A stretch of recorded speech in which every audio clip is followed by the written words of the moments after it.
boy is dangerous.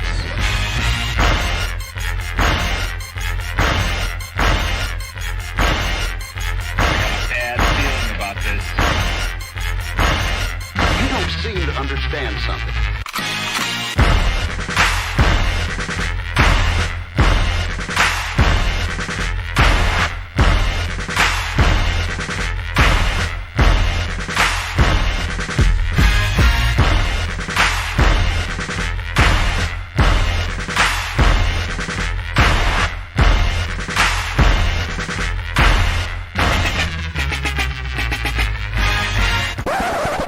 The thing that I like most about being a dad is that I see that I'm about to impact the world.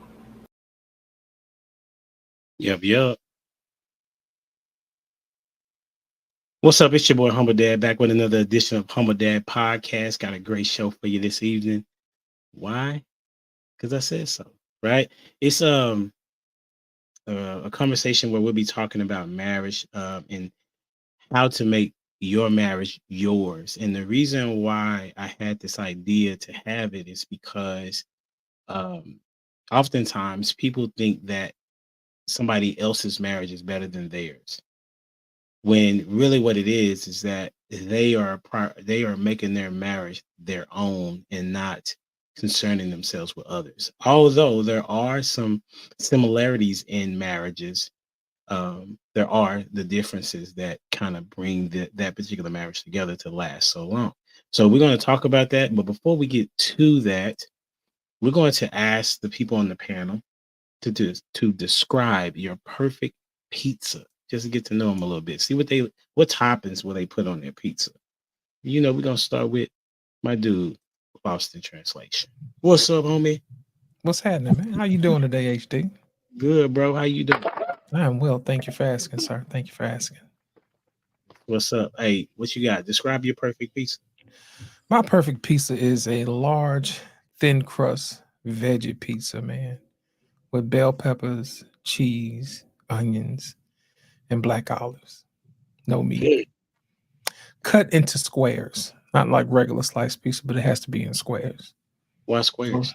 Because it's small, bite-sized pieces, so you can enjoy it. So I like to eat the toppings and not so much the bread. You know what I mean? So the thin crust allows you to actually enjoy the toppings instead of eating a whole bunch of dough. So that's my favorite pizza. That's what's up. I appreciate that, man. Thank you for being here. Thank you, sir. And welcome to the stage. She been gone for a minute, you know. She got routes to do. Ash in the building. Don't do me. Don't do me. My favorite pizza, and thank you for welcoming me back. Absolutely. My favorite pizza would have to be extra pepperoni, medium. No, the New Yorker style with the butter on the crust. That right there, light sauce, because I do break out from having too much tomato. So that would be my favorite pizza. Interesting. That's what's up. Thank you for being here as usual. No problem. Hey, we're going to welcome all the way from NYC. She's never mistaken, but mistaken in the building. Well, since I am from NYC, I think we have the best pizza anyway. So just a regular, if I'm in New York, just a regular slice, and I'll just put like the garlic, the red pepper, just the little seasoned toppings, Italian seasoning and stuff like that. But since I've been here in Atlanta, the closest thing is Johnny's New York pizza, but it still don't really taste like New York pizza. But I do like black olives and mushrooms. Oh, okay. That's what's up. Thank you for being in the building. Hey, we're going to welcome to the stage Miss Jamie. She wasn't ready. Look at that. Caught off guard. On purpose. You're on mute.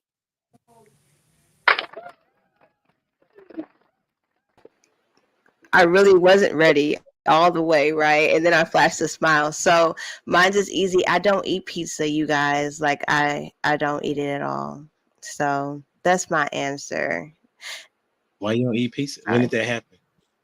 I've never eaten it. So you don't even know what a always pizza been tastes like. Wow. Would you ever eat a pizza? I mean, yeah, no, I'm lying because I had opportunities to eat pizza and I still don't find it appealing. So when you go to the kid birthday party, your niece and nephews, that's what they gonna have. You just be like, nah, I just get the water. Okay. Hey, listen. Yeah, it happened. Like it literally just happened too because we just had a birthday. No you brought pizza. your own lunch? Oh, okay. For sure. Just out of curiosity, is there a specific reason as to why you've never had pizza or tried it? No, it's just never. I've kind of like been one of those people like growing up where I kind of knew what I liked and what I didn't like, and I just never found that appealing. Like I don't eat beef or pork either, so it's just never. That's what's up. That's Yeah, what's up. it's never been like it Smart smells enough. good. No, it's just never done that then for me. Hey, it's a first for I know everything. you guys. Nobody judging you. It's just No different. judgment here, because I just turned it down at the party Saturday. They were like, "You want pizza?" I was like, I'm trying to stay away. I'm trying to She be had out. pizza before. Ash. Right. But hey, I will turn it down It's because like it's not not having water before Oh, in America. You know what I'm saying? When I lived in India, I had pizza. So see, y'all it's making cool. me feel bad. Don't We feel do bad. feel We bad. don't judge over here. We don't judge. We We don't do that. welcome. Ash does, but I don't.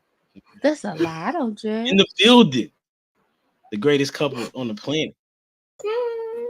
What up, What's people? What's Hello. happening? What's happening? How y'all doing? What y'all got? What you got? Hold on, real quick.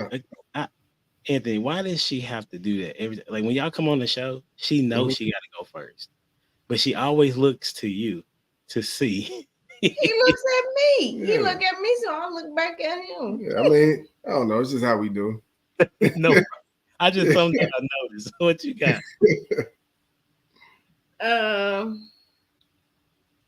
My perfect pizza would be probably maybe some kind of pan crust with mushrooms, pepperoni.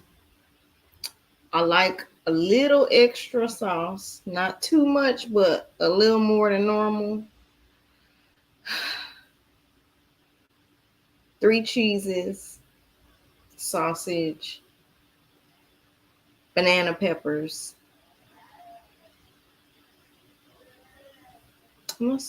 That's probably it. That's all I need. Okay. That's all I need. That's it? You sure? You done? That's all I need. That's it. Oh man. Yeah, mine is pretty simple. I'm with Lost in Translation as far as the thin crust. You know, we're in St. Louis, so we have our own original style pizza here called Emo. So it's thin crust pizza. So I really like that thin crust. I need some like bacon and hamburger. Like I like that. I like that combination with, you know, pretty much any kind of cheese, but just not a whole bunch of sauce. I ain't really big on the sauce. That's what's up. Appreciate y'all Yeah. being here on the show. Hey, and we got a new guest, man. He say he's a newcomer and he ain't gonna speak much, but that don't happen up here. Mr.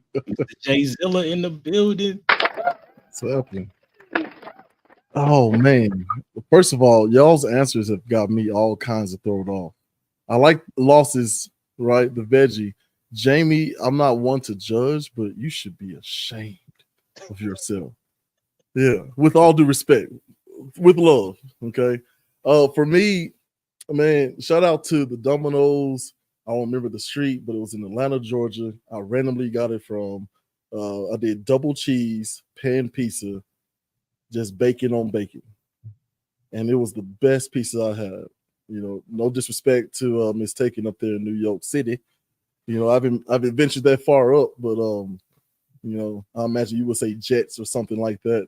I don't know, y'all pretty basic up there as far as the likes. Not basic as in, you know what I mean? Oh, this is a great start. Great It start. is. Yeah. Way to bring your personality. You know what I'm saying? You didn't leave that at home without. That's what we like, man. Good. Is that it from Domino's? Man, no, okay, not Domino's. Random country place we stopped by right outside of, I think it was like Marietta, Georgia, outside of Atlanta. All right, this particular Domino's, I've tried to recreate that in like 4 different states and several different cities, and they have not gotten it right. So shout out to them, man.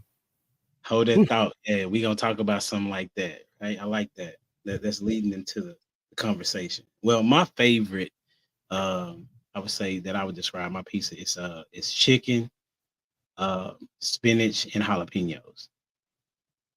You know what I'm saying? And I like it. What is it called? It's like oven baked. It's not oven baked. It's like the brick oven. Brick oven. Yes, brick oven. I like it like that. I had the first time I had that was on my residence, my internship, I guess, or residency, however you want to say it, when I was at Grand Canyon University. They have a restaurant at the hotel on campus, and so they had that, and that's the first time I had it. That was like 2018, and that's what I rock with. You know what I'm saying? This is gonna be good, man. I put some thought into some of these questions. I'm very interested in how you all process. I mean, they're centered around marriage, and some of us are not married, but that's okay. You can look into the sphere and still be able to answer these questions, because at some point in time you've thought about these, I would imagine. Okay. And so the first part we're going to talk about is, what are your ingredients to making a good marriage? What are your ingredients to making a good marriage? Right. And we're going to start with the married couple, the common sense couple. Then you choose who goes next. Of course. Definitely, you have to have some type of connection. I would say definitely a connection. For me, it has to be a connection, some humor, some thought, some drive, some ambition. You have to have some type of dreams. You know, why are we together if we're not sharing the same vision or the same dream, or going to achieve or walk this life together, and not be working on the same goals or not have the same type of connection? You know what I'm saying? So I would say those things for me would be ingredients, along with, of course, communication. We go as a couple, or you want me to pick somebody else? That's up to you. Oh, you can go ahead. Yeah, I was getting ready to go. All right. So I would say definitely respect and the ability to be vulnerable and transparent with each other, and allowing each other to be yourself, like completely yourself. So like any type of quirks or hangups or insecurities or anything that you have, your spouse does not judge you for those things.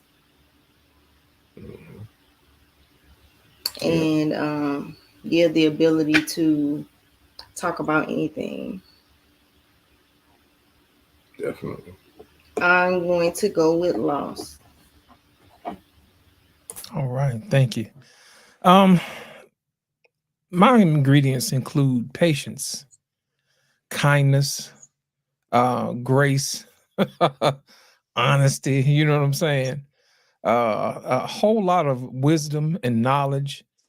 You know, and you got to have some type of spark. You know, some type of creativity, something that you guys have in common that you two only have in common with nobody else. You know what I'm saying? Some of those things, like, say, for instance, if I was gonna get married, I'd get married to somebody who could sing. So nobody can do that but us. You know what I'm saying? Because we want to be able to wake up and hit them notes. You know what I'm saying? It's like, all right now, you know what I'm saying? So you got to have that thing, man, that thing that binds you guys together. And more importantly, you got to have a direction. Where is this marriage going? You know what I mean? Does it have a purpose? If your marriage don't have no purpose, you're gonna be in trouble. You know, but outside of that, I mean, those are the basic things that pretty much make every relationship work. You know, outside of that, you can customize it however you want to. But as for me, that is what, you know, goes into, you know, my marriage. Okay. And I'm gonna go with Ash this time because I know you weren't paying attention. We really Yes, I was paying attention. Mind your business. Don't start picking on me. See, this is why I ran away. Down playing. For me, I'm just gonna describe it. Naked. Like I gotta be naked. Not naked in the sense of no clothes on, but naked as in no filters, no makeup. Like you accept me for how I am. Like the common sense couple was talking about, you accept my quartz, however you say it. You accept my personality because it can be big, and lately here for the past 2 weeks it's been a little dry, you know, because I had a whole bunch of stuff going on. Like you accept me and the roller coaster ride that I come with. You understand how to move with me and get me back on track. Like we have a very, I guess you say, grounded relationship to where we feed off each other. We know what to say to each other to get us back balance. You know, when I'm off, you're on. When you're off, I'm on for you. You know, you take time to, we took the time, say we, to get to know each other. We learned each other. So we know when things are going on or when the ticks is ticking and they're not ticking in the right direction. And I'm going to go with mistaken. Okay, so I had to write mine down because I'll forget. So I had communication, trust and honesty. I think those kind of go hand in hand for me. Cooperation, sexual compatibility, fun and adventure, security and safety, and growth, having a growth mindset in general. I will go with prototype. Hey, before you go ask that, go to prototype mistaken. Explain growth mindset because that's really an educational term. You know, Uh, some people know what it is, but like just explain it from the perspective that you're talking. um, More along the line of kind of, I think it was lost in translation. Talking about having a goal, right? A goal for your marriage. So in my mind, what I'm thinking a growth mindset is that what how we were last year, we need to be able to look back and say, oh, this year we've come this far. Or if there's an area in our marriage that we recognize we need to do better in, that we've taken the mindset that we're going to direct our energy into improving, you know, this area. Okay, when you lost prototype. I would say the man having a plan and a woman that's willing to follow the plan, and that's it. You don't need anything else other than that to get you started and to get you going and to actually keep you there. As long as you believe in the plan and you're leading the plan in the right direction, or you know how you see fit, everything else will just kind of waver in and out and fall in line or not. So let's go with the Jay Zilla one. I think he went already, right? No, he hadn't went yet. Let's go with Jay Zilla. Can I do it like a quick 20-minute, like just survey? 20 minutes? Seconds, sorry. Seconds or less. Like I'm just trying to figure out who everybody is. I'm new. How many of y'all on the screen are actually married? Just by show of hands. How many would consider themselves Christians? Okay. It's okay, mistaken. Yeah. Okay. So for me, I am married, 4 kids. I am a Christian. So for me, my plan is dictated by the Bible, which is, written by men, but we truly believe that it's inspired by God. So that's all we basically go off of, that and our passions and interests and things that spark things for us. We support each other and kind of just go where the wind takes us, as long as it's within the guidelines of the scripture. Even though sometimes we step outside of that, and we have to take our hard headed selves back to that straight and narrow path. But yeah, so those are our ingredients. So would you say people who don't follow Christ? I see devil worshippers have real successful marriages. Yeah, no, I think there's more than one path to what seems like a fruitful, happy, joyous, peaceful marriage. I'm just saying, for me, as the good book says, as for me and my home, we all agree that the Bible has been, the best answer to any problems that we've had. I've tried some other things myself personally, but for us, it seems to have worked out rather well, and so that's what we're doing. Oh, right. What you got going next? It's Yeah, on. D. We got Mr. Dwayne Jones, fellow glasses man. Yeah. So, the glare. Man, no, I'm right there with you, Jay. Right there with you. So whenever I was thinking about this question, I appreciate Lost going first, because once he started hitting with the joy and the peace, I was like, wait a minute, that sounds familiar, right? So for me, it would be the ingredients, or better yet, the key ingredients is the fruits of the spirit. So love, joy, peace, long suffering, kindness, goodness, faithfulness, meekness, self control. Those, I would say, are the key ingredients to a good marriage. Or for me, those are key ingredients for a good and healthy marriage. Oh, mistaken. I do got to say, when that hand went up, I wish I had a soundboard with like the. God is working with me right now. Him and I just been in conversation about some things in regards to, I'm at a space where I feel like Christian has a negative connotation just because of what I've been seeing. You know what I'm saying? So for me right now, it's about relationship with God. That's where I'm at. Relationship, not the title of a Christian. So that's why I was like, yeah. You don't want to be boxed in with them heathens. Right. She don't That's want a to be boxed in with the TD Christian. Jakes of the world. Yeah, the crypto dollars. Yeah, The Bishop Joe. headed longs. Yeah, that makes sense. I just say I'm a believer. You dig? Yeah. Unfortunately, Jamie, I that's think what it's come did to. you go? Did you go? Did Jamie go? Nah, I didn't go. I didn't go. Okay, third, don't So I can, with Dwayne, you kind of went into what my first one would be. So I put Jesus. I mean, because we both gonna need him. Because I'm not perfect, and neither would be my husband, and so he gonna be the only one that can help us. Core values, of course. A mission, for sure. Of course, physical attraction, all of the other basic things. But for me, my top three would be Jesus, core values, and the mission. What is the mission? That's what's up. So I was wondering if somebody's gonna say that one. They just felt like it was just too rated R. But definitely sex is a priority. You know what I'm saying? In Oh a yeah, yeah. Because but I can't say all that you because got I'm married. Y'all can say that.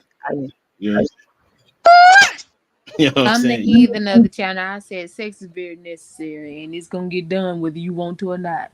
Listen, I Let thought me that this pause. was gonna be talking about when you said naked, but you did. No, that's not the kind of I wasn't going I there. understand Yeah. what I'm saying, but men, I'm sure women too, but I ain't no woman. You know what I'm saying? That's why I don't. That's why I kind of Probably, hate using that word right there, naked. Because if everybody want to take the clothes off, no, keep your clothes on. Keep your clothes well, on. in a marriage, that's how you should Hey, definitely. we gonna do both. It's marriage. We gonna do both. But I'm just saying that's a requirement, though. I mean, because if it ain't a Hey, marriage, you know.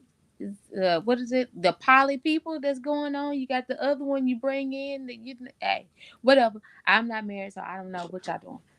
I understand, but that the reason why I'm saying it is because, like, from what the information is out there, there are a lot of sexless marriages that are going on right now. You know what I'm saying? So it's important because that really builds the marriage. It's a part of it. Like that's you being intimate with your spouse and y'all being connected on a spiritual level as well. You feel me?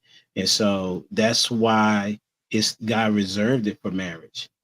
That's what it is. You know what I'm saying? Everybody does. I'm not judging. I'm just saying, but that was His divine purpose for us to enjoy one another as well as procreate. That's what it was, right? So based on, I don't know if y'all got the question in the back chat. You know what I'm saying? So you can kind of prepare your thoughts and minds to kind of get an idea wrapped around what somebody else may have said that you like. Oh, I like that. I need to put that in my toolbox. All right. So is there anybody that heard something that was like, I didn't think of that, but I would like that in my toolbox? Anybody? Ash, being naked. Um, as I think that that's what brought my husband and I together to begin with, literally and figuratively. Um, I would say he made me comfortable with being me, even in the process of learning who I am. Because, we met when I was 18, so I really didn't have a clear picture of who I was as a woman because I was becoming a woman.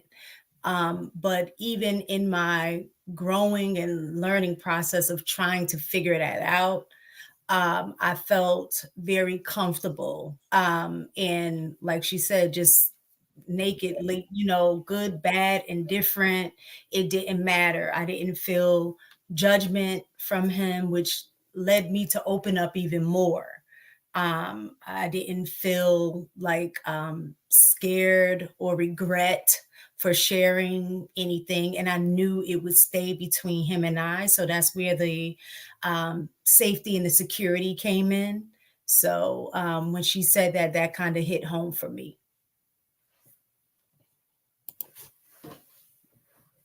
Anyone else? Okay. Are you saying something, Anthony? Okay, my bad. All right, cool. Um, so this kind of transitions us to the next question, right?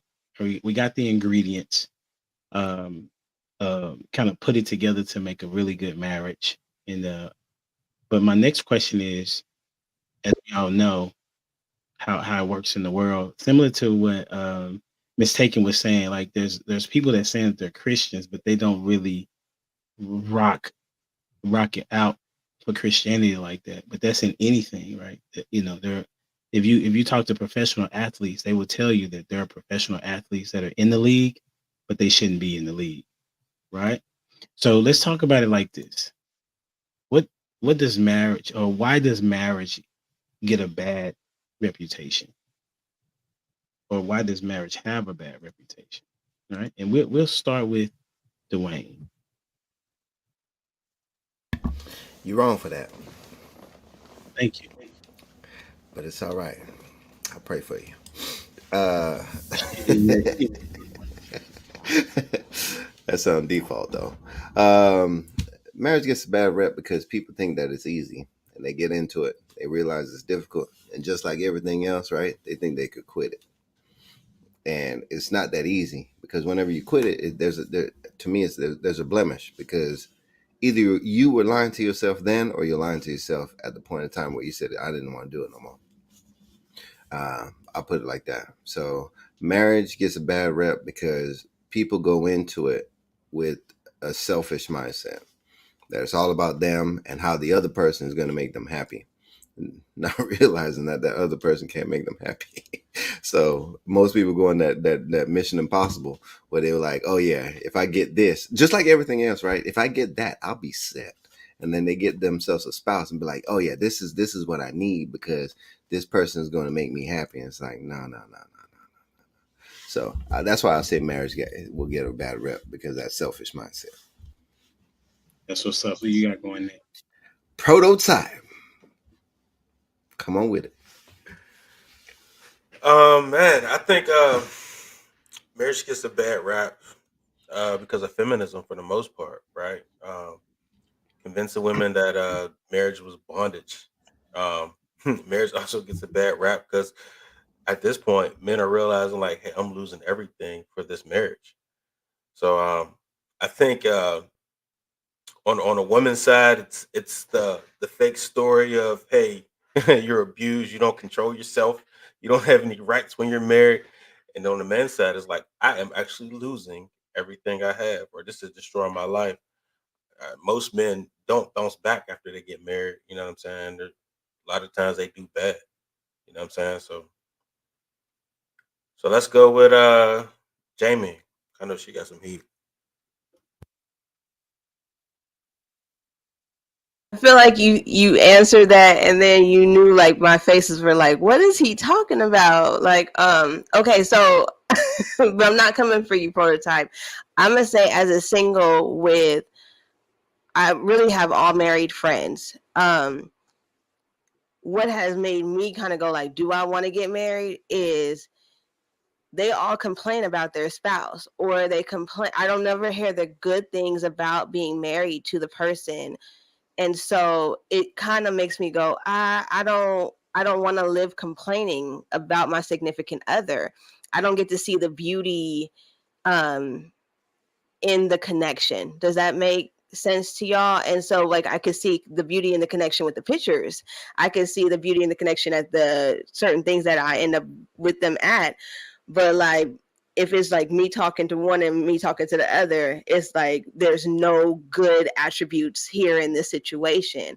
And I don't know if I want to marry somebody and then them, be talking about me like that to other people because they're not telling me that certain things are a problem. So marriage gets a bad rap because I think sometimes people that are married don't want to talk about the good stuff to the single people because they don't want them to feel, bad because they're not married yet. But it's kind of backfiring because we're not getting the lessons or the wisdom from y'all to know how to navigate possibly when we get married, if that makes sense. I hope that I covered that, but that's why marriage kind of gets a bad rap. Like when Humble Dad said, there's lots of sexless marriage. I know a few, and I was in disbelief because to me that didn't make logical sense. Like how are we gonna get married and he's not getting nothing? Like I don't understand that. Where did that make sense at? And why am I in the middle of this conversation? Which was very awkward, but like it makes me go, I don't know. Like maybe I'm better off just by myself and out the way, because I'm not marrying nobody and not getting none. Like the Bible says you cannot deny me, and so like we gonna have problems. First Corinthians Straight right up. there. You better yeah. She pulled the book on him. Buy the book. We're going to buy the book. That's what she said. Let's go with the common sense couple. I'm so glad you called us. Yeah, I got a lot to say about that. That's the reason. So why are you glad we called on you? Because just going off of what Jamie said, that's the reason it gets a bad rap. It's because of everything that she just stated. When she's talking about, you have friends that are married, they're not respecting boundaries of their marriage by telling you all their business. So therefore, you're gonna think it's hard and it's difficult. They're not telling you the positive things in marriage. That's crazy. Because if you don't, then this cycle continues, especially within our community. It continues. And then it's like a fight. All right, so why are we beefing? And why are we putting our friend in the middle of our conversation? It doesn't make sense. But it happens so often to where it's not being seen. And that's exactly what we try to push, is something positive. So, let's tell these folks, yeah, it's not all good. It ain't all bad neither. But to what Dwayne has said, how people think it's easy, that's the it's misconstrued with that as well. It's not easy, and then the married couples putting out the image that it's hard, and it shouldn't be. You know what I'm saying? I think I think that it gets a bad rap because people don't realize that marriage is what you make it. So you and your spouse is what you make it. But I know, like, just even being in, marriage groups or social media, we hear all the time like marriage is hard, or the first year is hard, or the 7-year itch, or if you get to 10 years is this, is that. But to be honest, I really don't believe that marriage should be hard. If you and your partner have that understanding that all the ingredients that you both want, and you guys are putting those ingredients into your marriage, this is us, and nobody comes in between that. Nobody. Mm-hmm. Nobody. So no disrespect, no, how do I describe it? It's just, you move as one. Mm-hmm. But you should move as one when you're with each other and when you're not. Like, you never ever hear us or see us or type anything that would lead you to believe that there is a hole in our marriage, or there's some type of, or we arguing, or we ain't getting along, or he did this or he did that. We just don't speak those things outside. So it's like nobody's getting in between nobody, and that's just how it has to be. So I just think that people kind of feed a little bit into well, it's hard, or or if you, like Jamie, if you do have friends that's what they talk about, then you might feel like this is what I have to deal with as well, when it's not true. I also think the it's hard is it allows people to not really fully commit. You know what I'm saying? By being able to say it's hard preemptively, or to be able to throw that out there, oh, it's hard, it allows you to put out a front to where you don't have to live up to the commitment of the marriage. Oh man, this shit hard, dog. I give all I got, but are you really giving everything that you have to your marriage? If you say it's hard, yeah, shit is hard. It is. Everything is hard. It was hard before we got here. It's gonna be hard when we leave here. So you just have to be intentional about what you want to do with your life and with your marriage. Let's see. Let's go with Lost. Oh, I'm sorry, Humble. Did you have? No, I was just saying that was good. I appreciate it. Let me see. Lost in translation. Thank you, Anthony. That's a good point. A lot of people go into marriage looking to make withdrawals instead of deposits. You know what I'm saying? It's a different type of energy. If you go into your marriage like, hey, I can't wait to serve my wife, or if your wife says, I can't wait to serve my husband, that's a marriage that'll last. You know what I'm saying? You get into a marriage with somebody and they're looking to take all the time, you're going to deplete the bank. You know what I mean? And all of that, I was talking to SB the other day, and this other gentleman was like, well, how do I know when to get married? You know, this is 6 months, is a year. I said, when you feel that tug of responsibility, where you say, hey, look, I got to take care of this person, that's the only time you should get married. That's the only time. And the other person has to feel the same way too. You know what I mean? A lot of times people rush marriage. And you would think that Christians would do it better than anybody else, but we're so busy trying to keep up with the world, we don't get in the word because the answer is already there. You know what I'm saying? You don't talk bad about your spouse behind their back. That's in Proverbs 31, where it says the husband speaks highly of his wife. That's in there. You know what I mean? All of that stuff in there, man. So I tell people all the time, if you really want to get married, how much work have you put in? You know what I mean? Do you know what it's like to actually give love? Do you actually know what it's like to have patience for somebody else? Do you know what it's like to give grace? You know, do you know what it's like to be a friend, to lay down your life for a friend? You know what I mean? Those type of things. How much time have you prepared yourself for marriage? How much time have you put in vetting your spouse to see if they put in the time for marriage? You know, sadly and all too often, we stop at the physical. You know, we stop at the superficial. You know, does this person make a certain amount of money, or does this person looks a certain way? You know what I mean?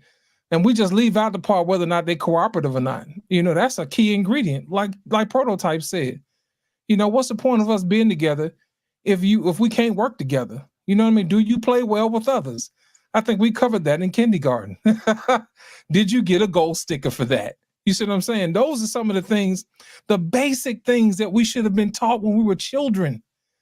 You know, and I always ask myself, what have you done to prepare yourself to this point? Are you really ready? You know, and sadly, all too often when I really get to hearing people talk about other people's spouses and all this other stuff, I'm like, they ain't ready. They ain't ready. They just got married because it was a good idea. They got married because they got somebody pregnant, or they got married just out of survival. You know what I'm saying? Oh, he gonna rescue me. He gonna save me from my life of misery, so I don't have to sign up for the kitty litter of the month club. You know what I mean? All that type of foolishness.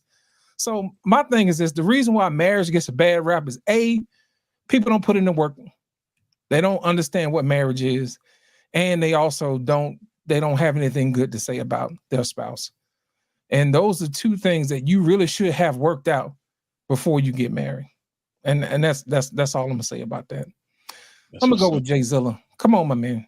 Come on, Dot. Oh man. Well, I am so glad not to be out there in the dating pool today. Yeah, because it's trash. That's what I heard from y'all's last episode. You know, and I tend to believe y'all. Okay. So usually on our podcast, we try to tell little small stories. All right, here's a quick one for you. The difference between a vulture and an eagle is the eagle has a good publicity agent. That's it. They both eat dead animals. They both do the same things, but one has been depicted as evil and gross. And you think of vulture, right? It's not a good depiction. Think of an eagle, you think majestic, flies higher than most birds and all this stuff, right? But it's just publicity. And I think marriage gets a bad rep because how it's depicted in the arts, you know, and a lot of that, you know, art imitates life. So I think one of the biggest issues is we've gotten away from trying to get to some sort of shared truth, right? Like the young lady says, you know, I'm not really trying to be a Christian and all that stuff. Like I'm about, you know, God. And it's like, but Christian just means little Christ, right? The Greek is, you know, the Greek for Christ is just, you know, anointed, right? The Greek for the suffix chin is just little. So the little anointed one. We're supposed to be little versions of Jesus Christ. And like feminism is not a bad thing, sir. As far as I found, and I'm, you know, willing and humble to be educated. But I mean, it's just I don't know, like a range of movements and ideologies. If my Google fingers are correct, right, that aim and achieve political, economic, social, and personal equality for all genders. And basically, what feminists are saying is that there's a history which can, you know, if you follow the data, it will bear out to be true that the history for women has not been very good. Men have dropped the ball from the beginning. I think it's sort of why you see all the way back in the beginning, Adam doesn't say, Eve, girl, you know you're wrong for that. I know what you did. I saw you. He goes, Adam, where are you? And I don't know what's happening there exactly because I wasn't there. But the belief that I found with other professors and other people that I've interviewed and asked over the years is that the man has some serious responsibility that he did not fulfill. Therefore, there was, you know, that little space for the serpent to come in and spit that game to her, and it sounded good. And then, you know, lo and behold, she takes a piece of the fruit, and she doesn't immediately die, not understanding the lifelong consequences that were coming up ahead, right? So why does marriage get a bad rep? First, I think is people not doing their part, right? And then the arts reflecting that. So where people who aren't yet involved in it, like Miss Ash up there, all she has to go on is not her own experience and wisdom, it's the experience and wisdom of others that she trusts in, or the movies or the music that she, consumes. So I think that's where, we married couples have to do a better job. And then we'll finish up with Miss Ash. I don't like how he threw me in there and then try to use me. Don't do it no more. I swing. But anyway, I ain't gonna do no swinging. I'm at peace right now. With me, I think is today get a bad rep because you got too many people in the marriage. When I say too many people, you got too many people involved. You got the mom involved. You got your best friend. Like me, I got married friends, true enough, but I stay out of married people business. I'll listen. I'll be a listening ear, but I can't tell you what to do because I'm not in that situation. I don't have to wake up with that person every day, or I don't have to wake up without, because you never know what, you know what I'm saying? Those are temporary emotions. Everybody like to say women is over emotional, but men get emotional too. And that's why we need to separate sometime and cool off and come back to it. But I think really all truly is marriage get a bad reputation because you got too many miles trying to get fed. And then you know how you got the biased information floating around. You start getting the dirty looks when you go around one half, and then the other half looking at you dirty because they know something that they shouldn't. Like I said it previously on previous podcasts, some of the business needs to stay in the house. It ain't everybody's business because some things need to be worked out. I understand that you may be too emotional to talk right then, but sometimes it don't need to go up the street. It don't go need to go to your mom, your sister, daddy, brother, best friend, the bitter best friend that's not married, the one that says she don't need a man, the feminist that Jay Zilla try to defend them people. Yeah, whatever, whatever. Them people got us in more trouble than a little bit. That's why I'm a single parent. I blame them. Got me thinking I'm out here can move by myself. Whatever.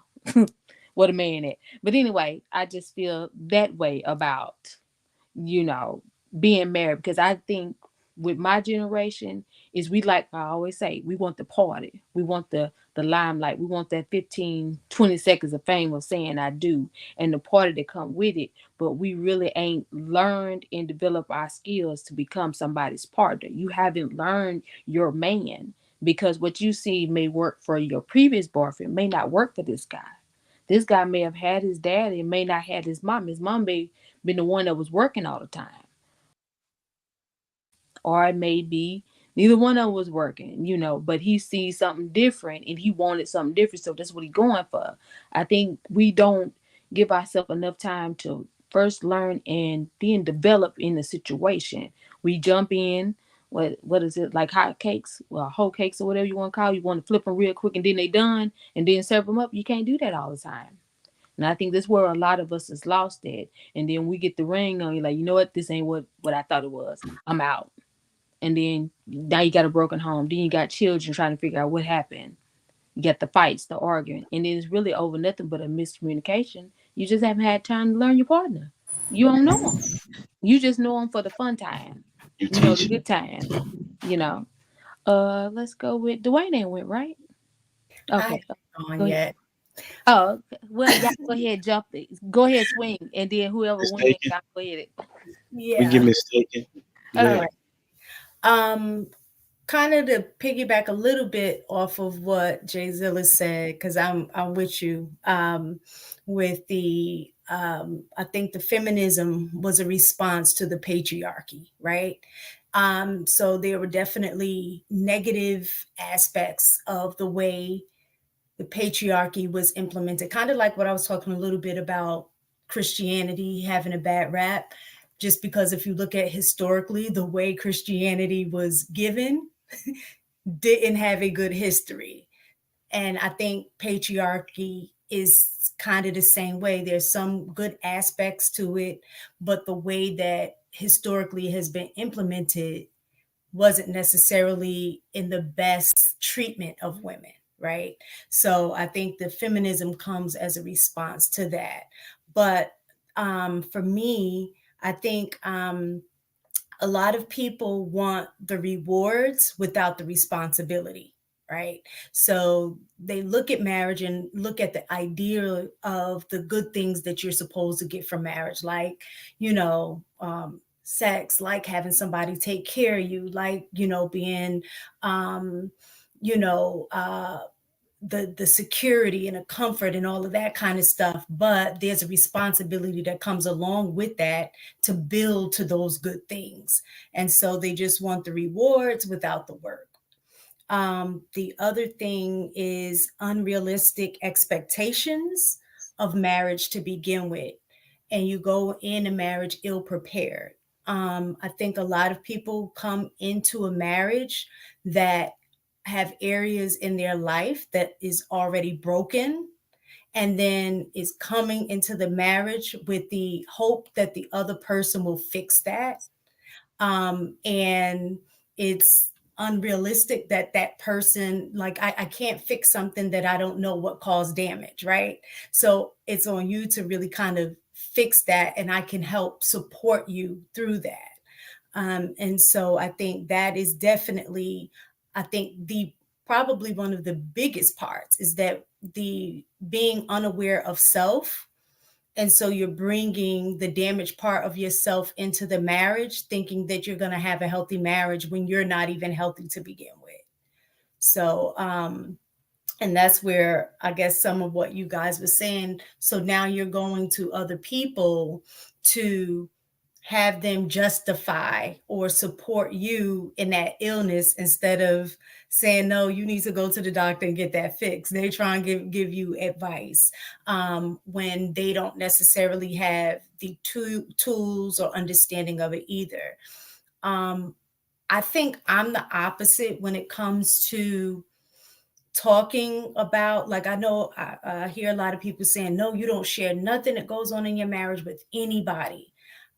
I don't agree with that. I just think you have to know who to share stuff with. I don't think it has to do with you don't share anybody. You share stuff with people who want your marriage to succeed just like you do, right? So I have select people that I know I can go to because they're going to check me. Even when I'm arguing about him, they be like, but you know what? You're missing this point because he did da da da da. Or you came at him wrong. You shouldn't have said it like that. So I'm getting the feedback that I need in order to improve on the way that I operate in my marriage. So, I just think you need to be selective on who you choose to share certain things with. That's good. Who you got?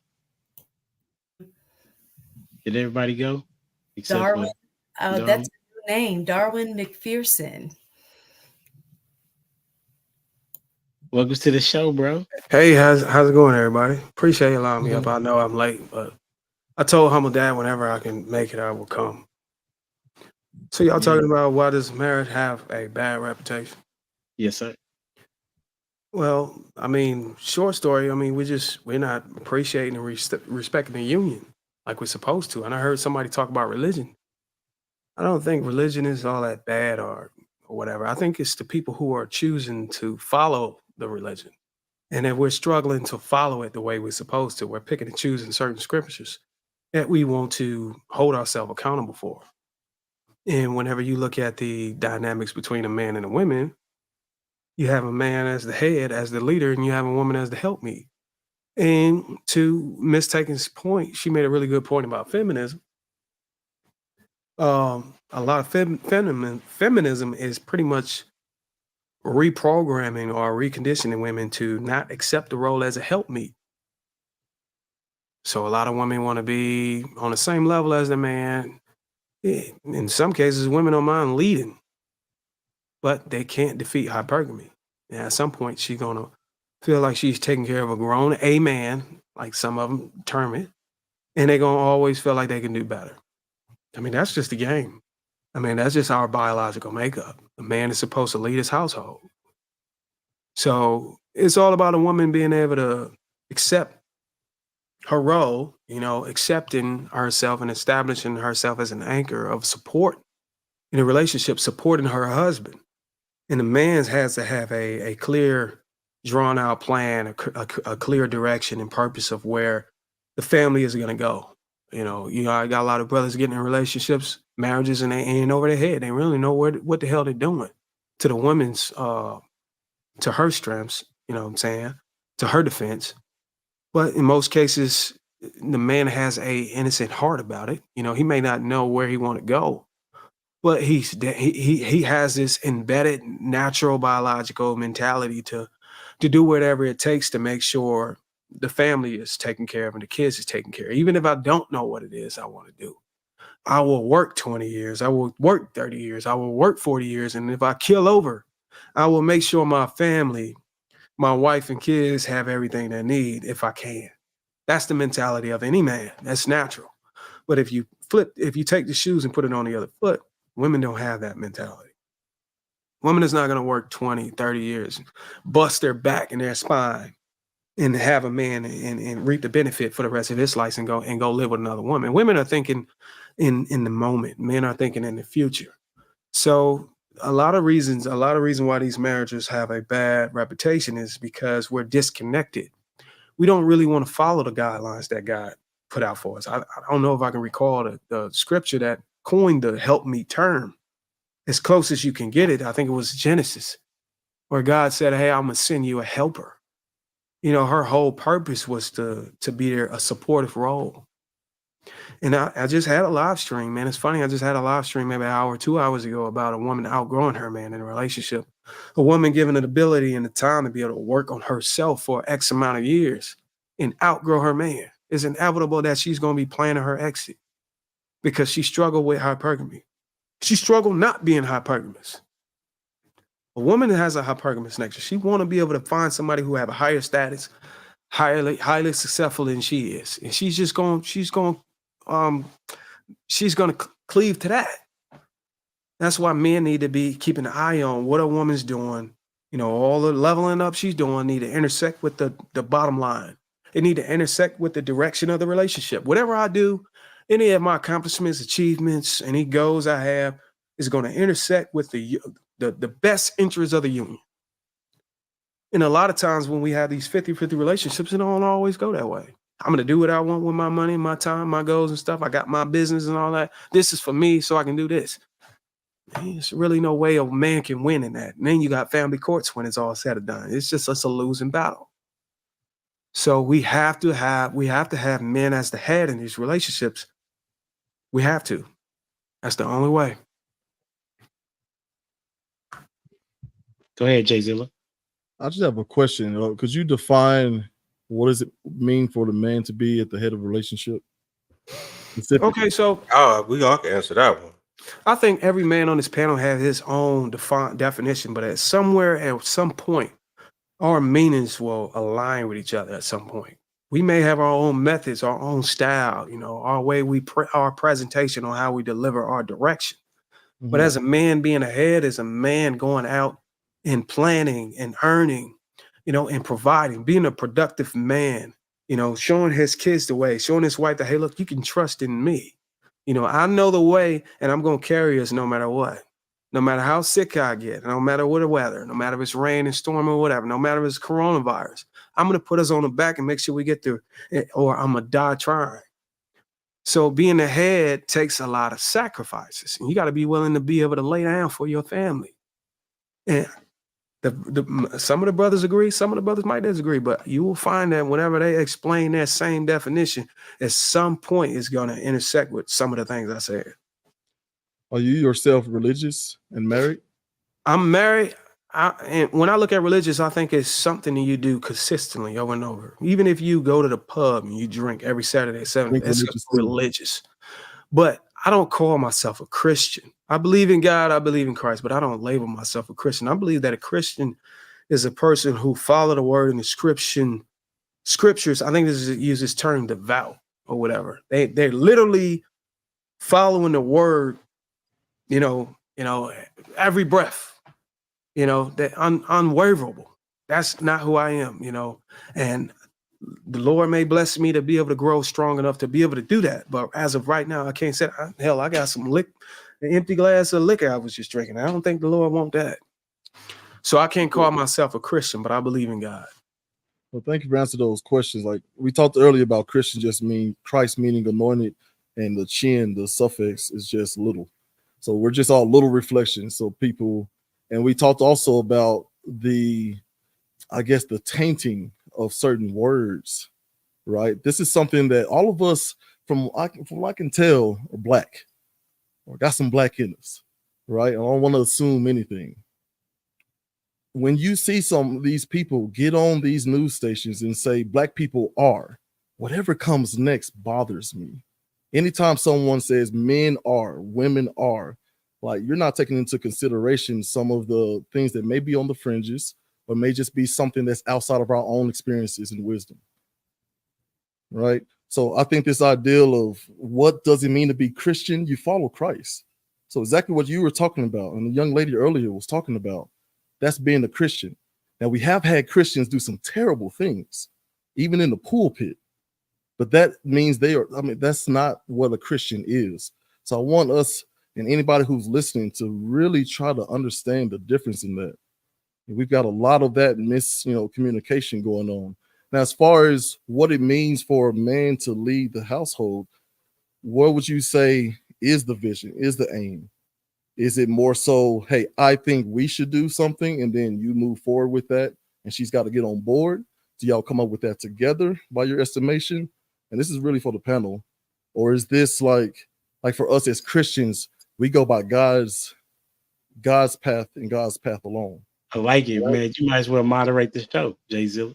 That's a good question. Before you go, Darwin, let me get prototype, right? Because it's a question for the panel, right? And I'm gonna get yours too. So on this particular question, give me like a 45-second to a minute response on that one, because that's a really good question. Ask it again, Jay Zilla. Right. So we're trying to define exactly what it is for a man to lead their family. Is it the man has a vision, woman get on board and follow me, shut the frap up? Okay. Or is it you two come up with that together? Or do you go as a Christian, according to the Bible, based on what God says to do? All right. You a prototype. Jay Zilla, do you know anything about sports? Do you watch sports? You play sports? Anything like that? Man, I played for Bandy back in 04, baby. Let's go. Okay. So with that in mind, right? So when you join a football team, right?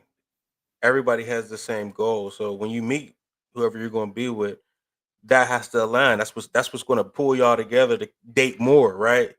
First date is, hey, I like this. I want to live a life like this. Well, me too. You know what I mean? So that's what kind of pulls y'all together. Now, how that happens is the man's going to be like, hey, this is how we're going to do it. X, Y, Z, blah, blah, blah, blah. And that's what a woman is submitting to. Like, hey, we agree with where we're going. And I am submitting to, oh, you say you know how to get there? Because think about it. A man's confidence comes from what we do, what we know we can do. You know what I'm saying? It comes from how we've learned stuff. You know what I'm saying? So if I've been through XYZ, well, like I know how to get to wherever we gotta go. She submits to that. You know what I mean? So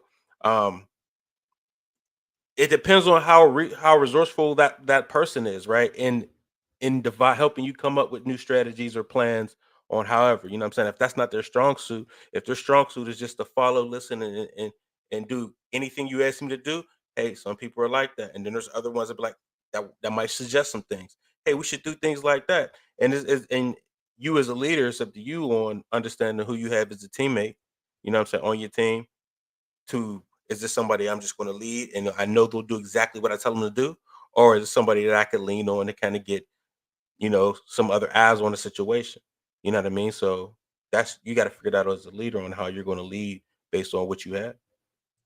That's what's up, Dwayne. What you got? And then we go Lost, and then Darwin, and then anybody else that want to spin up, give their take. Mute Monster got you, Dwayne.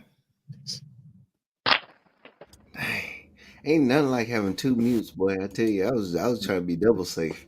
I had the kids yelling in the background. My bad, y'all. So I appreciate your perspective, prototype. I look at it like, are we're going somewhere? We're going on a trip. Do we want to go through the mountains or do we want to go through the coastline? I put it like that. So we both have agreed upon the destination and where we're going. And the question now is, which way is best to get there? And as we go through, that's where the insight comes in. So there has to be first and foremost an agreement.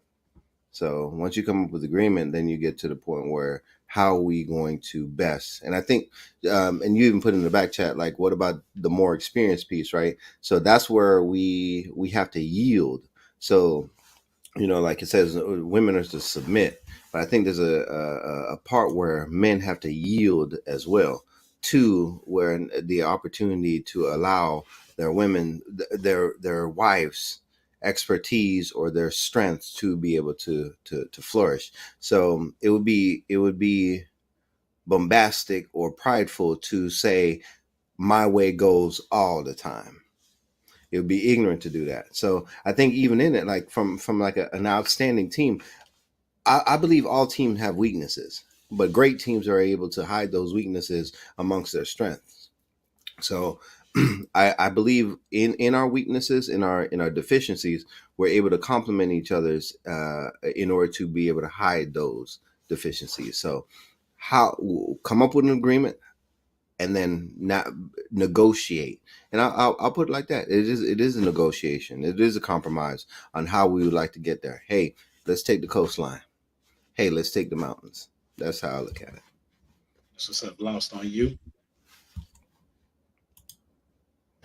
Here's my thing. It's gonna be God's way or no way at all. That's how I look at it. You know what I mean? And I'm gonna put it to you like this: if he put me in charge, and I've been studying my word, and I've been obedient to what he told me to do, you know what I'm saying? It's it's pretty much a done deal at that point. Yes, I'm gonna get feedback from her because I don't want her to have surprises, because she needs to trust me. You see what I'm saying? I need to listen to her and get the buy-in, because security is important to her. But at the end of the day, ultimately, the responsibility of the family falls on my shoulders. You know what I mean? Because I'll tell you why. Because a lot of people like to say that we're equal, but we're not. We're not equal in responsibility. We're not equal in production. You know what I'm saying? We're not equal in protection. Because I don't expect my wife to catch a bullet for me. That's my job. You see what I'm saying? I'm supposed to lay down my life for my family. And when I hear people say that, men and women are equal, that's the first thing I think about. Why would I let my wife get shot? That's my job to protect her. That's my job to protect my family. So I'm gonna move accordingly. You see what I'm saying? So when it comes to stuff like that, when I hear that men and women are equal, it's not the same. Because I'm gonna be denying myself. That's one of the first things I heard a millionaire told another millionaire. They said the best thing that you can teach your child is to teach your child to deny himself. That way you don't give in to temptation. You don't give in to fear. You don't give in to fainting. You don't give in to being tired. I heard Jimmy Johnson tell his old Cowboys teammates, he said, exhaustion makes cowards of us all. You see what I'm saying? And since I'm stronger, then guess what? I get to go further. So who else would you want to put the responsibility on? The person who studied, the person who's stronger, the person who's accept the responsibility. You know what I mean? There's a greater responsibility on men. And I don't think a lot of people give men the proper respect that they're due. You know what I mean? But in my presence, that's what's going to happen. You know what I'm saying? There's nothing wrong with making sure men get their proper respect. And you don't have to diminish the light of women either to do that. You know what I mean? I think we kind of get that messed up in these spaces because our women are important to us. Why do you think God gave them to us? You know what I'm saying? Because they're important. They're helpers. They're amazing the way that they are. You see what I'm saying? So that's the main reason why we have them. But my thing is this: when it comes down to responsibility, it's on us. And I think we should take the responsibility for that. And that's all I'm going to say about that. And so what's up on you, Darwin?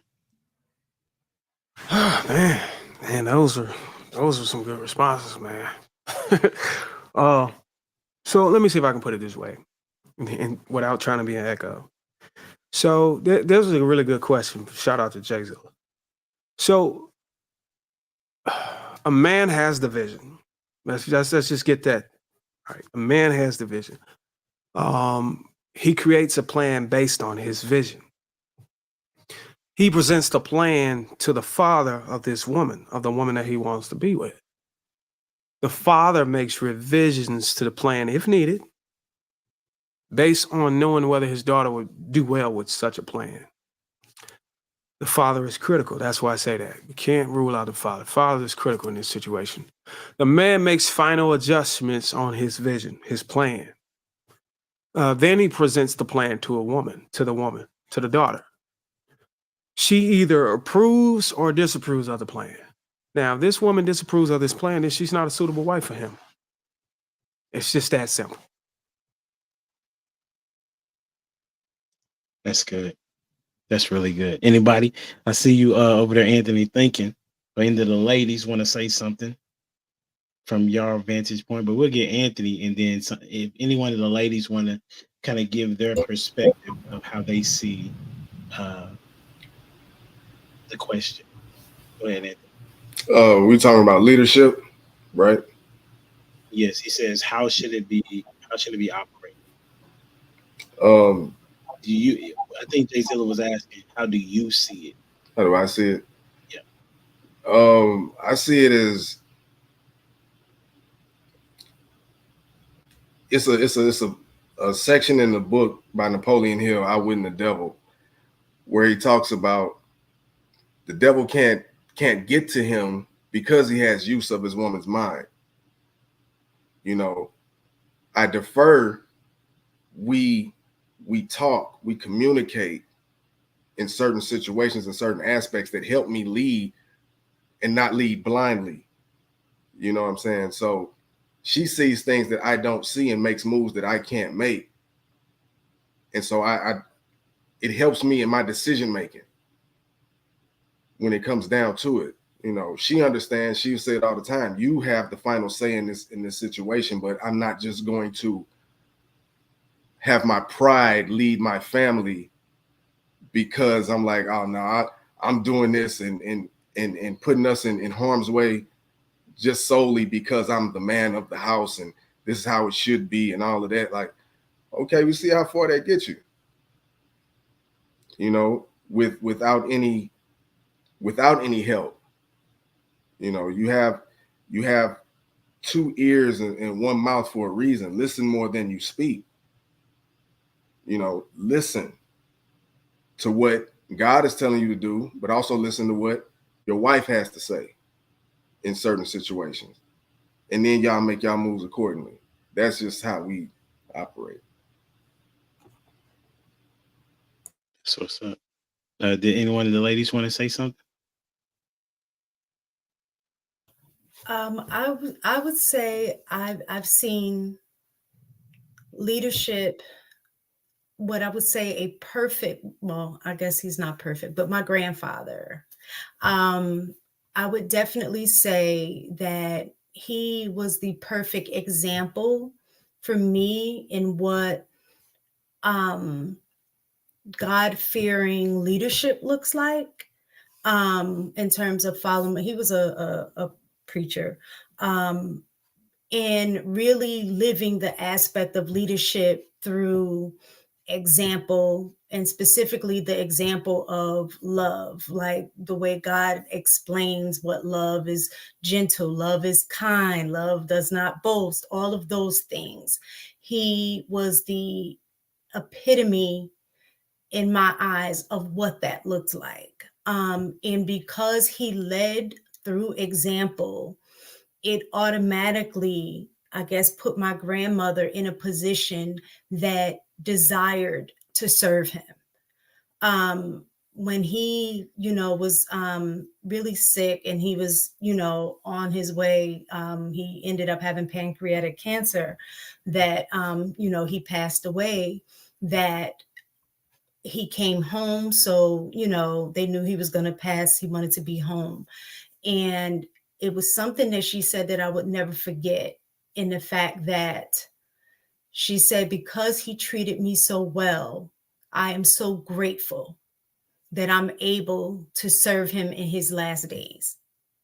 So she looked at that as a blessing to be able to do that. And I think the only way that you can feel like that is when you have been loved in the way that God has called us to love each other. And so I think that was a great example of what leadership is. It wasn't you do what I say, my idea, that's what we're going to go with. It was, I never saw, I don't know if it happened. I can only say what I saw, is that it was more along the lines that I'm here to take care of you. And in return, with the way that I take care of you, it allowed you to take care of me.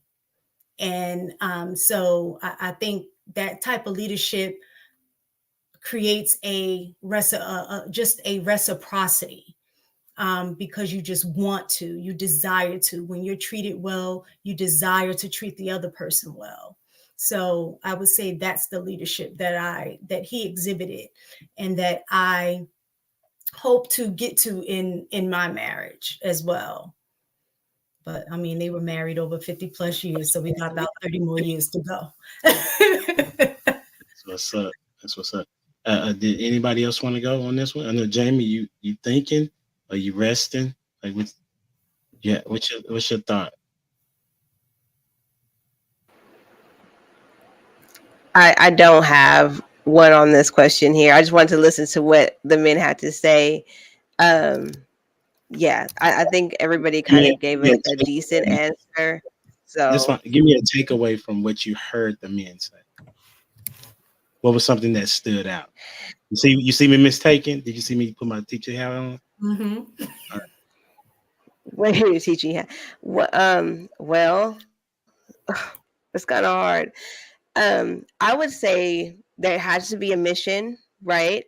A clear understanding, communication on what the goal is, and I would say service. So like he's serving you, he's taking care of you, and then you're reciprocating the service that you're receiving by serving him as well. So I think if we go into it, as Loss had said, sowing into one another, it ends up he ends up being a better leader, and I'm willing to follow is the way I look at it.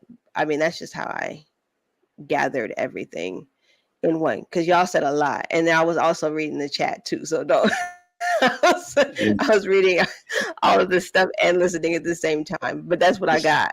No, I'll be paying from Can I ask her a question? Who is that? Can I just say something, Jamie? Do you think, but after listening to all the men on this panel, do you think there's a clear contrast on this answer, whether the man is supposed to be the leader? Let me put it the way Jay Zilla put it. Man has a vision and the woman shut the hell up. Do you think that all the men agree with that, or there was kind of a little bit of, some people may say pandering, or some people may say there was a lack of contrast, or the men really didn't agree on that type of dynamic? I don't think that they agreed on the wording, but I think at the overall ending of the situation is the man is the leader. He's supposed to have the mission. The woman follows because she's the helpmeet. It logically, if we just want to, saying it the other way sounds bad. So you said is there's like a little pandering. I wouldn't call it pandering. I call it rewording for the different ears that can handle hearing it that way. You get what I'm saying? Because there's some people who are not trained to think like that. Like somebody said something as far as women outgrowing their mate, or I think it was Darren. Is that your name? Down, or yeah. am I saying it wrong? Or Darwin? No, you said it right. That women are outgrowing. Okay, are outgrowing their mate, and that is true. I told you I have married friends. I have been conflicted because I have married friends, and the females in the situation are very ambitious. They have great jobs and they're climbing up the ladder, right? And I have asked them, like, well, how is you climbing up the ladder helping your husband, right? And they have not been able to give me a good answer with that. And I'm just, because I'm looking to be married, and my goal in my mind is to be a helpmeet. So whatever I do is going to help my husband meet the goal the will that God has had for his life. And so I was just trying to see if anybody else had that thought process. And so, because nobody's taught to be wives or husbands, we are only doing what we see at this point.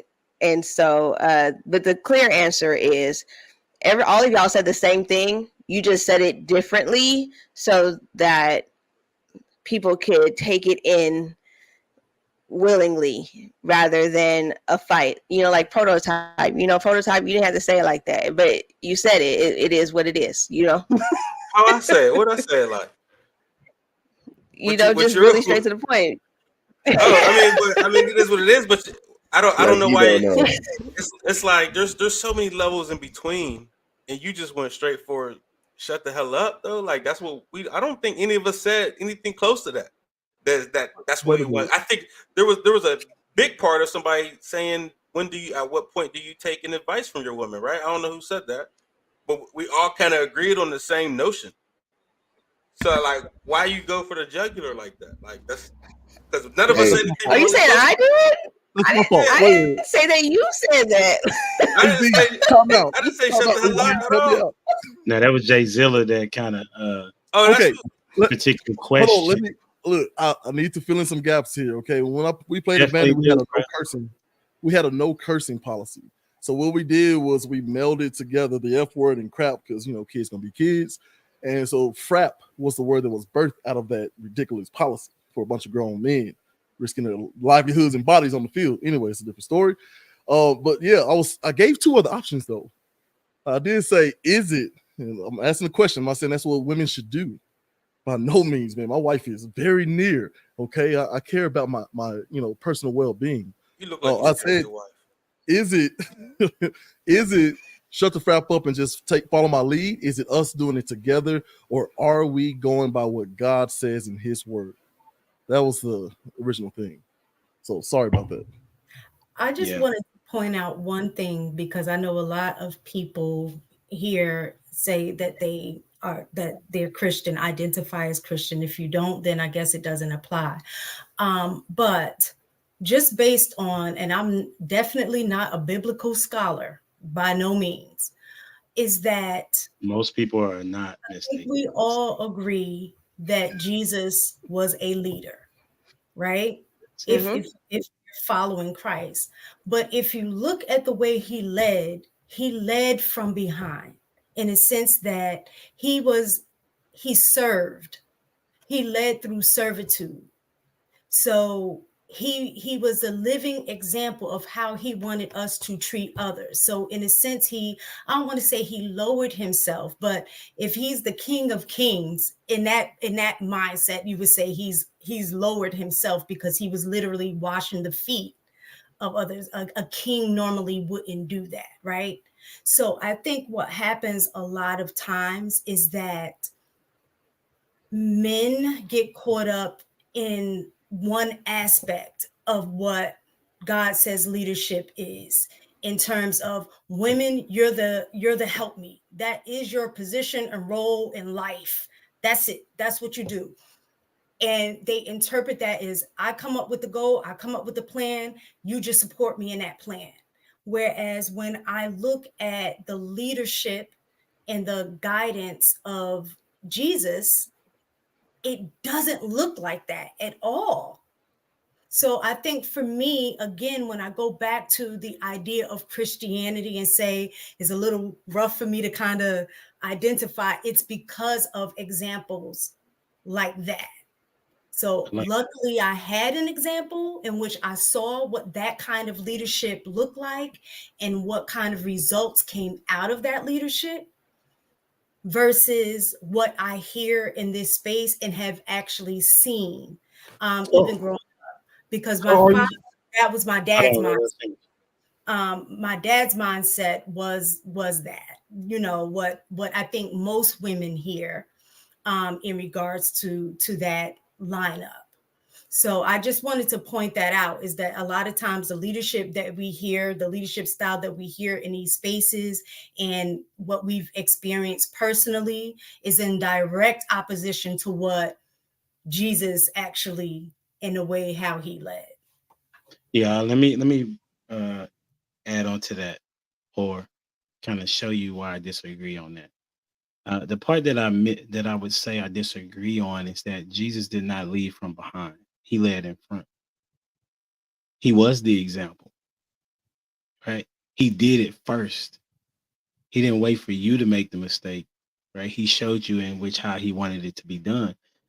So it's not semantics at all, because leading from behind is meaning that you're watching and then doing. It's kind of like a retroactive, so to speak, position. Whereas Jesus was proactive.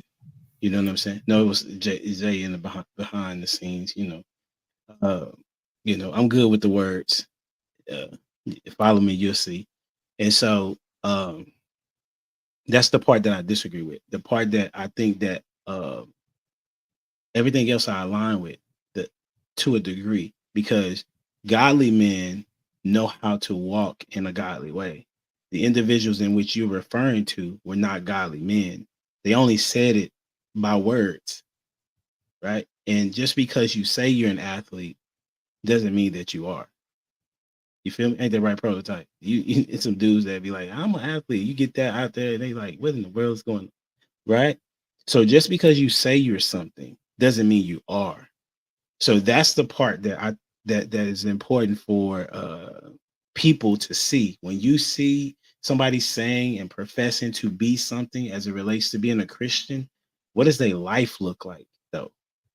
How do they speak to you and others? Did they make a mistake and then they were able to, you know what, that was me. That's my bad. Were they quickly to accept accountability? Those are people who are Christians. That's what Jay Zilla was trying to communicate. Because Paul, if you look at Paul was like, listen, I'm sinning and I'm struggling in my sin, and I'm in need of the God's grace. Shall I continue to sin so that grace may abound? Of course not. But I'm struggling.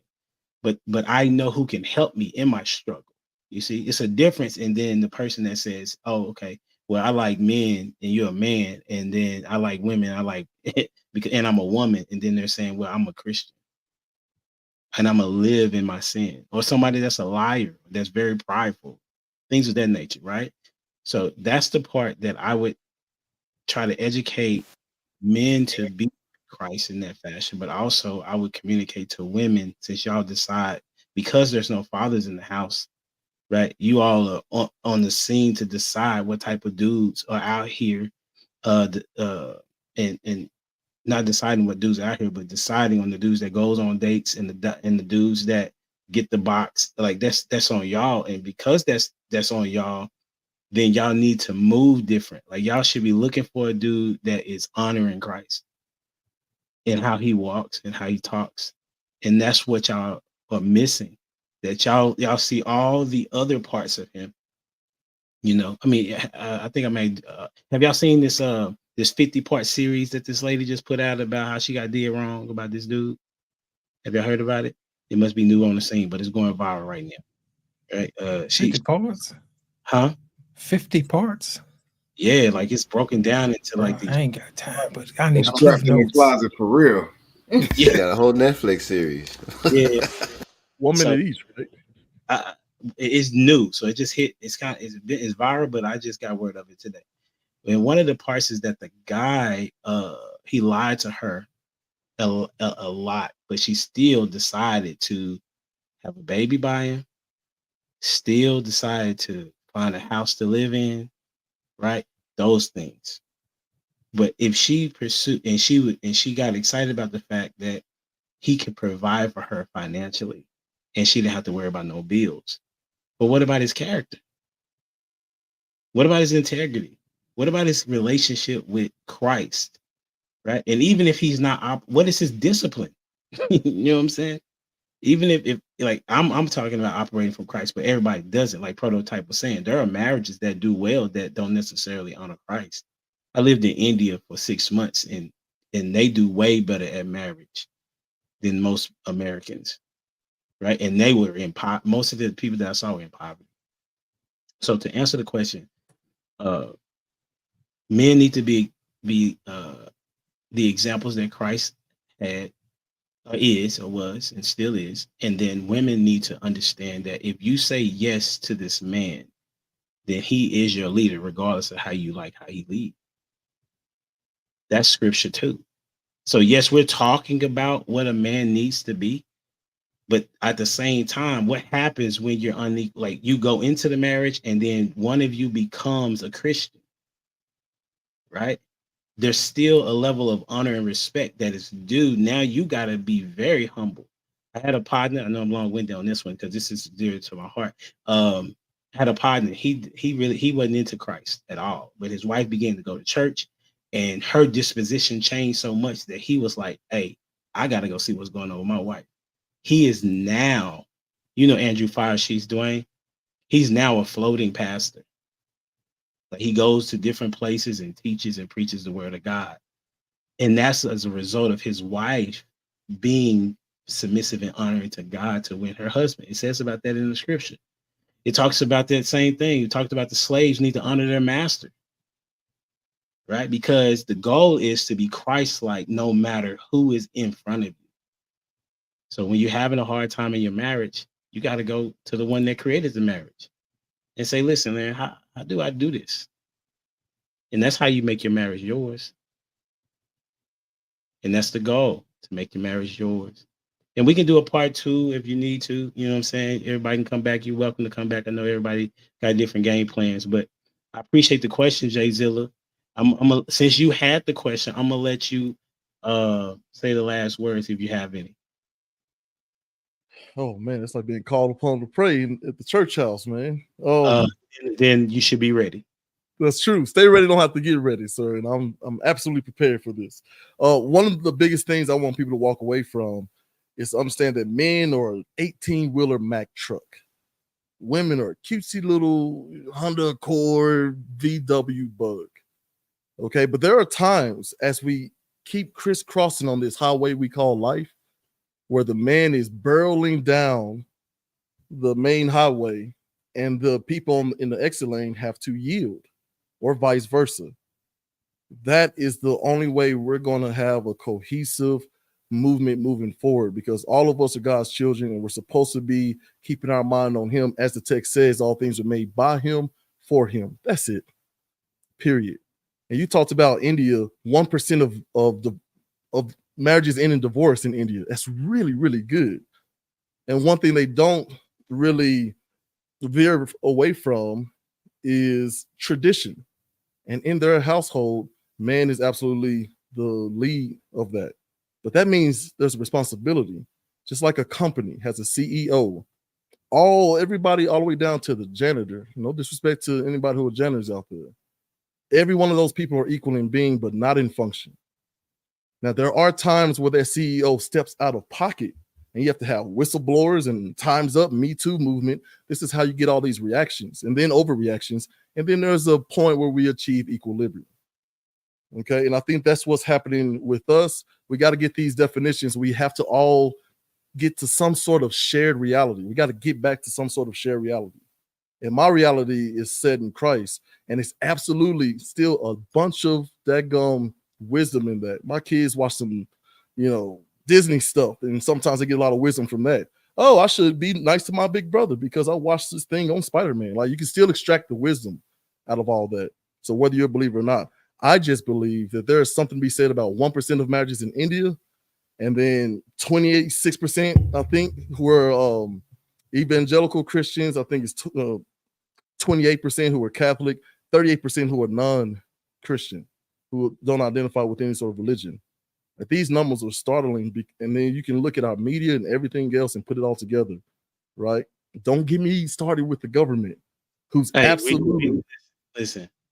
I'm not going that far. I'm just saying, like, there's some things that the world is always going to be the world, and basically what we need to do is come to some sort of agreement, like we need a ceasefire between men and women, especially the singles, and we got to come to some sort of peaceful agreement, because if you're outside of the faith, you just got to figure out on your own what works best for us, me and you, no one else. If you're inside the faith, well, the rules and regulations are already there. Appreciate your time. That's why I'm running for senator. Oh, yeah, and where at? I'm just kidding. That was a joke. Oh, okay. Okay, whatever. All right, man. This has been good. Listen, I am really, really appreciative of you all's time. I really value the things that you say and the platforms in which you all stand on. And as I said, it was a dope show, right? Tell me, we don't have a lot of time, so tell me where people can find you, and we'll be out of here. All right, Darwin, we're going you. If you type this name in, you can find me on YouTube, Instagram, TikTok, Twitter, Facebook. Appreciate the support. Absolutely, bro. Mistaken. I am mistaken.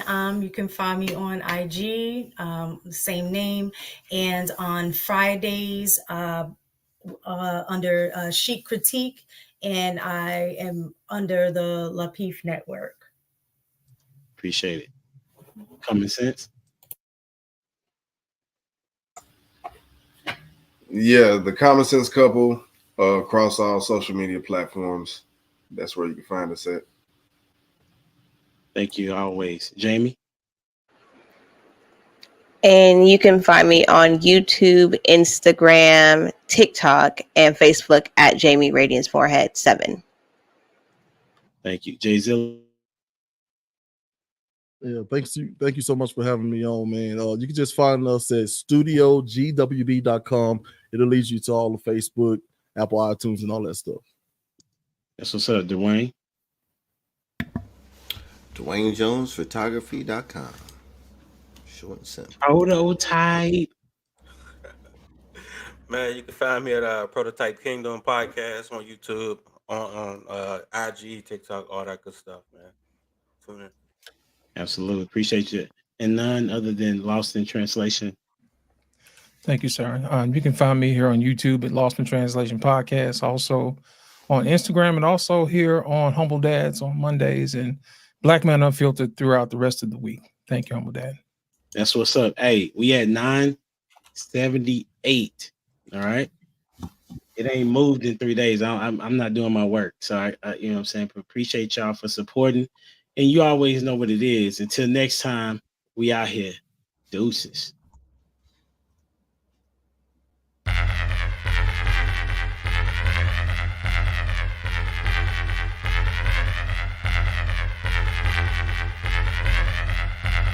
The boy is dangerous.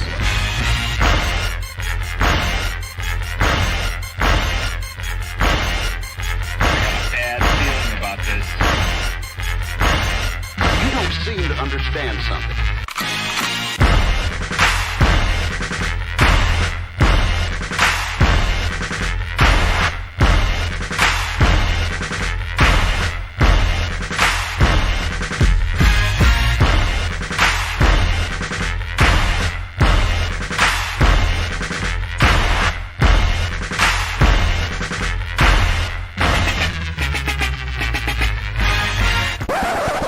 The thing that I like most about being a dad is that I see that I'm about to impact the world.